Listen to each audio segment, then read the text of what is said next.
Aviso: essa transmissão não é recomendada para todos os públicos. Caso você seja uma pessoa sensível e que tenha as coisas que querer mostrar, assista por sua própria conta e risco.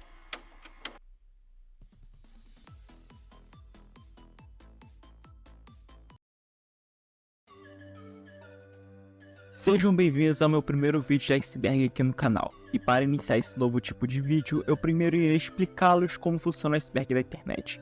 Um iceberg da internet é um formato de imagem que busca trazer informações de determinado assunto, dividindo as características ou tópicos desse assunto em camadas. Quanto mais alto for a camada, mais conhecido e leve serão os temas, e quanto mais baixo for a camada, mais desconhecido e pesado serão os temas. Esse iceberg iria abordar o tema das coisas perturbadoras, de diferentes mídias e entre outros, na qual irei começar com os tópicos mais gerais, como filmes, jogos, entre outros, e quanto mais fundo irei, mais específico e absurdo serão os temas.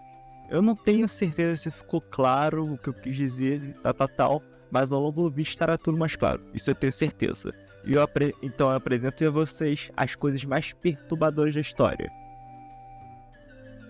E só mais uma coisa, esse iceberg foi feito totalmente por mim, então esse tipo de conteúdo você só provavelmente encontrará aqui no canal. Agora chega de enrolação e simbora pro vídeo.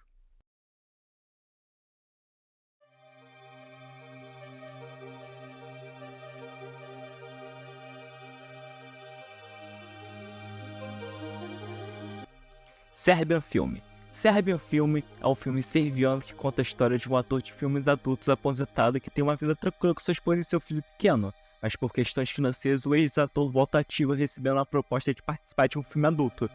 Mas mal sabe ele que essa proposta é cega para participar de um filme snuff, repleto de cenas grotescas envolvendo menores de idade e pessoas churrascadas. Se é que vocês me entendem. Além disso, esse filme possui outras cenas perturbadoras que não prefiro nem comentar. E é simplesmente isso, esse filme. À toa que ele foi banido em mais de 40 países, incluindo o Brasil, devido a essas cenas bizarras. Mas por favor, não assista esse filme. Não vale a pena. Hong Kong 97. Hong Kong 97 é um jogo japonês lançado de forma ilegal para a Super Nintendo em 1995 e foi desenvolvido por uma empresa chamada Hapsoft Ltd. O criador desse jogo possui esse nome gigantesco aí, então eu irei chamá-la apenas de Kurosawa. Kurosawa conta que terminou esse jogo em menos de uma semana, algo que é possível devido a essa qualidade duvidosa desse jogo. Mas continuando, a história do jogo envolve a transferência de soberania de Hong Kong que ocorre em 97. Com isso, as pessoas começam a migrar para o local, aumentando a taxa de criminalidade. Para resolver isso, o governo local contrata Tim, o primo de Bruce Lee, para eliminar 1,2 bilhão de comunistas da China, ou seja, eliminar o país inteiro. As autoridades chinesas ressuscitam até Deng Xiaoping como uma arma suprema, mas não só nisso que a bizarrice para nesse jogo. Provavelmente a maior polêmica envolvendo esse jogo é a sua tela de game over, que após ser atingido você é derrotado instantaneamente. Isso surge uma imagem de simplesmente um corpo real, aparentemente um filme japonês. Loucura, né? The Amityville Horror. The Amityville Horror se dá o nome de um dos casos de casa assombrada mais famosos de todos os tempos. Mas um resumo rápido aqui sobre o caso. O que aconteceu foi que o filho mais velho de uma das famílias que morava na famosa casa do vilarejo de Amityville assassinou todos os membros da própria família enquanto dormiam, ocasionando para ele uma prisão perpétua de 75 até 2021, que foi o ano de sua morte. Mas após a prisão do assassino, investigadores paranormais investigaram a casa e encontraram essa foto. Essa foto ficou conhecida por ser uma captura de uma imagem de um fantasma bem claro. Mas afinal, quem diabos está nessa imagem? Muitos dizem que o fantasma dos irmãos de Robert, que foram assassinados pelo próprio. Para quem não sabe, Robert Defoe é o assassino, mas prefiro ignorar. E continuando, dizem que essa imagem é do fantasma do irmão de Robert. E outros dizem que é apenas nos investigadores que acidentalmente aparecem na foto. Não podemos confirmar nada, mas lembre-se daquele estado. No mundo das teorias, a mais sem graça é a mais correta. A sexta extinção.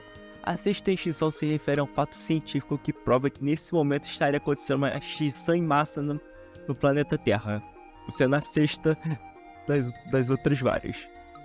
Mas dessa vez sendo causada pelos próprios seres humanos, diferente das outras 5 extinções que foram todas causadas por questões naturais. Tudo isso se deve a vários fatores como a poluição dos mares, o desmatamento de grandes florestas e principalmente a alta distribuição de combustíveis fósseis na atmosfera terrestre, consequentemente aumentando a temperatura da Terra, criando o famigerado fenômeno, o aquecimento global. Canal Zero. Canal Zero é uma série de TV antológica na qual a história se baseia no uso de creepypastas da internet para criar suspense. E terror também, obviamente. Eu tô ligado que tem muitas séries que podem ser mais pesadas, mas o motivo que eu não coloquei essa aqui foi porque não tinha. Então eu pesquisei tudo, então acabou no final ficando aqui, o Canal Zero. Mas fora isso, a série tem 4 temporadas que foi super bem elogiada pelas críticas e tá disponível hoje na Amazon Prime Video.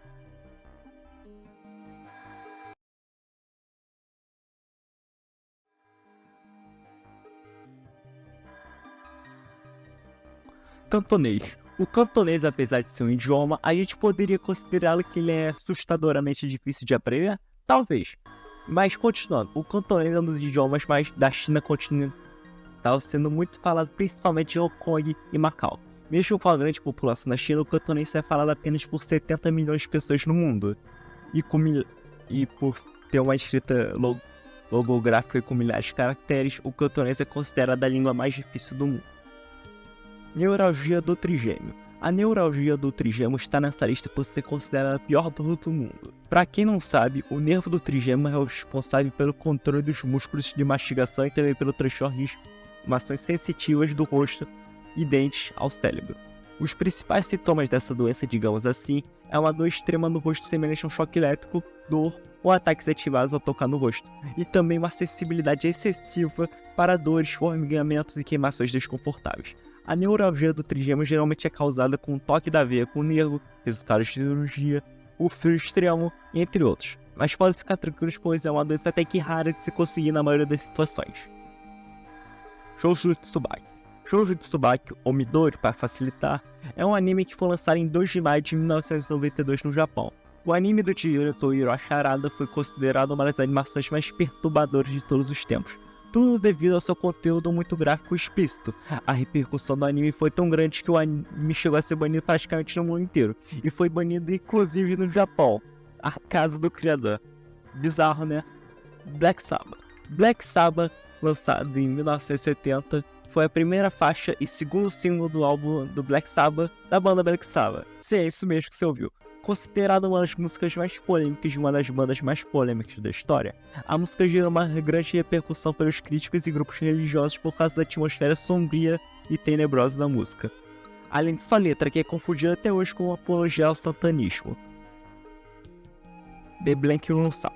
The Blank Room Soup, ou Soup Torture, é um vídeo que supostamente teria vindo da Deep Web, que depois foi postado no YouTube.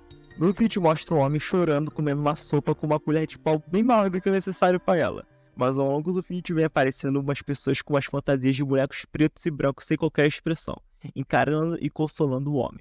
O mistério sobre esse vídeo permanece até os dias de hoje, tanto sobre o contexto desses homens junto com o cara da sopa, e tanto sobre por que diabos isso existe. Tem inúmeras teorias dizendo que após o vídeo o homem é churrascado pelos fantasiados, e outras até dizem que é apenas uma jogada de marketing da banda desconhecida Stolen Babies. Mas é muita coisa, vou ver esse vídeo que, caso queiram, eu posso fazer um vídeo inteiro sobre.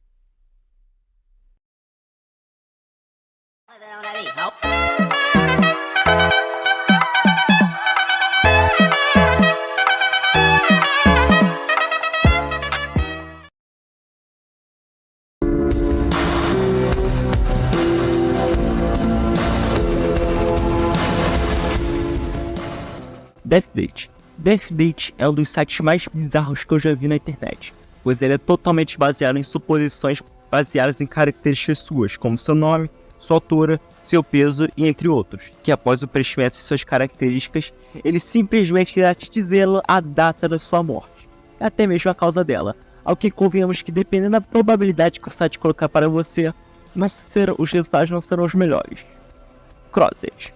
Crossed é uma HQ de terror que foi publicada pela primeira vez em setembro de 2008, finalizada em março de 2010. A história de Garfiennes e Jason Burrows retrata um grupo de sobreviventes tendo que sobreviver dos Crusaders, que são pessoas infectadas com um vírus zumbi letal. Mas aí que vem o pulo do gato. Os Crusaders, diferentemente dos zumbis tradicionais, eles carregam uma cruz em seus rostos. Mas também as pessoas que são infectadas se transformam em psicopatas e torturadores sádicos. Pra ser sincero, eu já imaginaria porque é Garfiennes escrevendo. pra quem não sabe, ele também é o criador das HQs de The Boys, então meio que isso não, já era esperado por parte dele.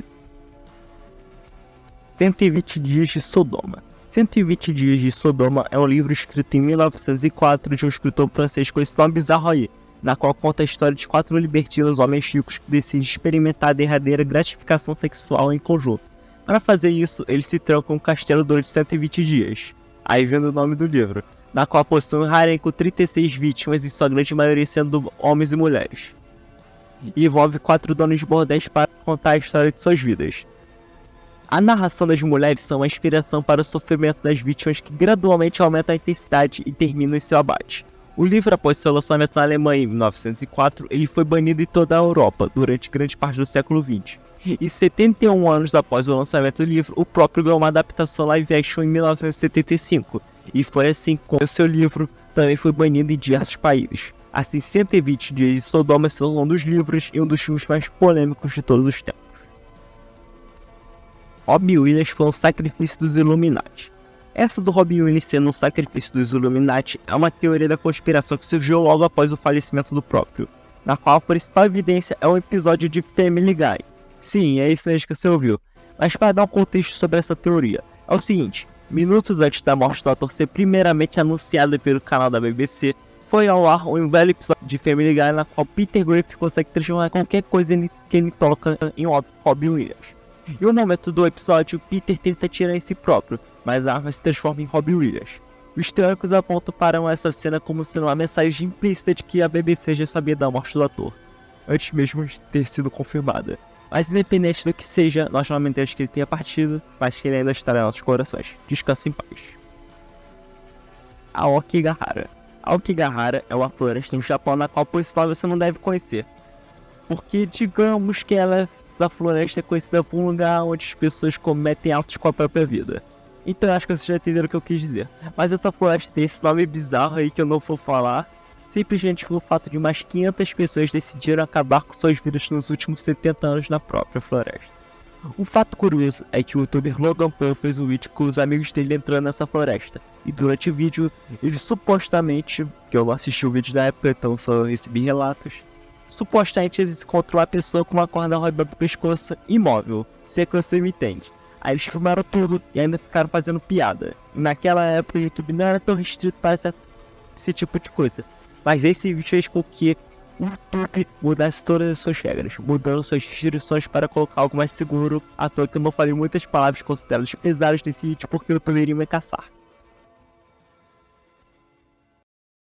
Opa! Eu vim passar aqui no meio do vídeo para falar que a quarta e última camada de iceberg tem temas um pouco bizarros que as pessoas talvez não se sintam bem. Mas isso vai de cada pessoa, obviamente. Se você quiser continuar, aproveite. Mas caso deseje parar por aqui, muito obrigado por ter assistido e até o próximo vídeo. Agora, para os que continuaram essa jornada, aproveite e boa sorte para todos.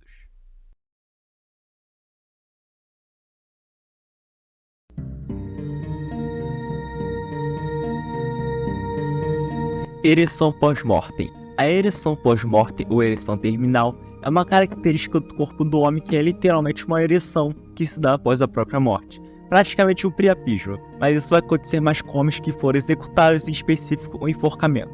Eu falei que seria bizarro. A tragédia ao vivo de Daniele Alves. O tópico a seguir é um exemplo de uma das maiores tragédias ao vivo na TV brasileira, e também um dos maiores casos de lost media do nosso país. Mas deixa eu contextualizar vocês sobre o caso. Em 1993 ocorre um dos maiores casos ao vivo da TV brasileira. Daniele Alves era uma adolescente de 16 anos que, após um relacionamento não correspondido, ela entrou em uma depressão profunda e aí ela decide tirar a própria vida, se jogando do 7º andar de um prédio onde morava, o que equivaleu a uma queda livre de 25 metros de altura. Mas no momento que ela ia se jogar, um programa do SBT chamado Aqui Agora, que era um programa jornalístico focado em noticiar reportagens mais chocantes, estava no momento. Aí com isso a queda da menina até o chão foi completamente filmada ao vivo, mas completamente entre muitas aspas, porque a gravação existe, só que ela nunca foi divulgada ou encontrada na internet. Só quem viu o vídeo na época sabe o que ocorreu, sendo considerada uma lost media nos tempos atuais, e nós esperamos que jamais seja divulgada. Tudo por respeito à família de Daniele, que nós jamais poderíamos imaginar a dor que eles sentiram e sentem até hoje. Escapismo. O escafismo é uma sentença de morte que é mencionada nesse livro aí, desse nome estranho aí, que foi escrito pelo biógrafo grego e filósofo platônico Plutarco de Queroneia. Essa suposta sentença de morte criada pelo Império Persa no século V a.C. foi feita para punir da pior maneira possível aqueles que cometessem crimes considerados bárbaros, como assassinatos e traições. Mas como funciona esse método? Então, ele começa com os criminosos tendo suas pernas e mãos amarradas dentro de um barco. Aí o carrasco fazia a pessoa beber uma mistura de leite e mel até que ela não aguentasse mais. O propósito dessa mistura foi para que o condenado vomitasse e defecasse, atraindo moscas e outros insetos. A partir disso, a sujeira da pessoa faria com que os vermes o comessem vivo por dias até semanas, até que ele finalmente morresse. Mas, por algum motivo específico, caso ele não morresse pelos vermes, os carrascos colocavam várias ratazanas no barco e ainda o carrasco iria cobri-lo com outro barco para morrer por falta de oxigênio. Esse método é considerado um dos métodos de tortura mais bizarros e nojentos de todos os tempos, mesmo não tendo nenhuma prova de sua existência. A lesão de Ewald Liene. No dia 14 de agosto de 1981, ocorre um campeonato de futebol lá da Alemanha, na qual o jogador Ewald Liene sofreu as lesões do futebol mais brutais da história. Tudo aconteceu com 20 minutos de um jogo do campeonato. Liene, atleta do Arminia Bielefeld, sofreu uma entrada do zagueiro Norbert Segmann, do Werder Bremen. As tramas da chuteira do próprio rasgaram a perna de Liene, que nem papel. O corte foi tão certeiro que era possível ver os ossos e os músculos da perna do jogador. Bem brutal, mas o pior de tudo isso foi que após o ocorrido o árbitro apenas marcou um cartão amarelo, já que naquela época a violência durante os jogos era intolerada. Mesmo que Liene tenha voltado pro campo 3 semanas depois do acidente, o próprio até tentou entrar na justiça pelo ocorrido, mas infelizmente não deu em nada. E só décadas depois o Liene perdoou Segmann pelo acidente, já que não tinha sido nada intencional, pelo menos um final feliz. Incredible Storyboard.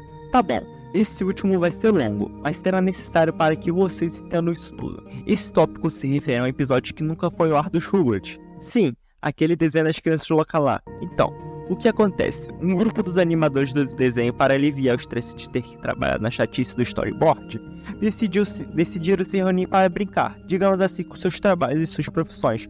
Eles pegaram uma folha de storyboard, um animador desenhava um quadrinho e cada um desenhava os outros para completar a história. Mas um dia, Steve Russell, o supervisor de animação do desenho, viu em sua mesa os storyboards que os outros animadores fizeram para aliviar o estresse. O Steve encontrou 2 folhas, sendo que as 2 primeiras páginas estão completamente perdidas.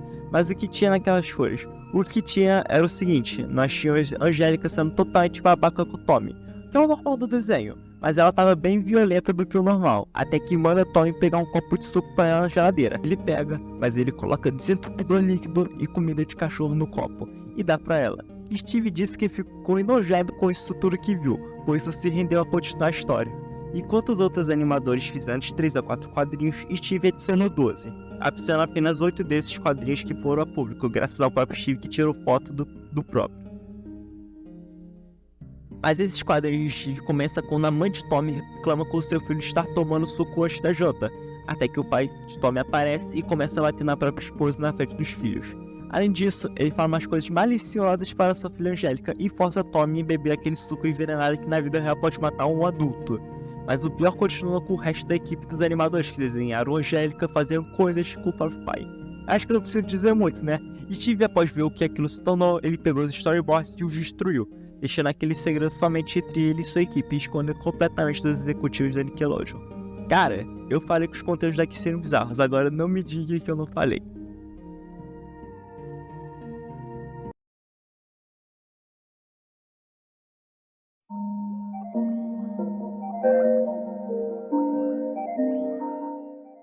Então é isso, pessoal, estou encerrando esse vídeo por aqui. Eu tô ligado que tem muito mais coisas que poderiam estar nesse iceberg, mas que acabaram ficando de fora. Mas quem sabe um dia nós tenhamos uma parte 2 desse vídeo.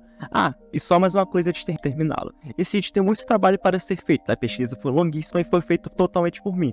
À toa que não tivemos nem vídeo na sexta passada porque estávamos trabalhando nesse vídeo. No caso está, porque só tinha eu. Mas acredito que as explicações já estão todas feitas. Agora é sério, o vídeo está ficando por aqui. Um forte abraço e até semana que vem. Valeu!